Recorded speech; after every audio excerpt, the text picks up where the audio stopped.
ҷашни Наврӯз як бахши ниҳоят қадимаи фарҳангии тоҷикон мебошад. Ин ҷашн бузургтарин анъанаи миллӣ буда, аз гузашта то рӯзгори мо бо як силсила маросимҳои суннатӣ бо шукӯҳу шаҳома ва зебоиву дилбариҳои баҳорона баргузор мегардад.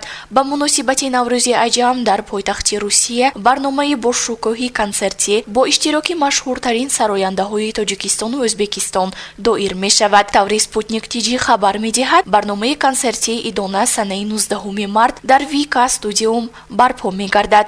Чорабинии Идона бо ҳузури Далер Назаров, Сафар Муҳаммад Рустам, Нигина Амонқулова ва сарояндаи ӯзбекистонӣ Карлион ва Жасурбек Мавлонов сурат мегирад. Беш аз 5000 тамошобин интизори консерти Идонаи овозхонҳои тоҷику ӯзбек ҳастанд. Дар барномаи консерт ҳамчунин намоишгоҳ, мастер-классҳо гузаронида шуда, макони аксгирӣ омода мешавад.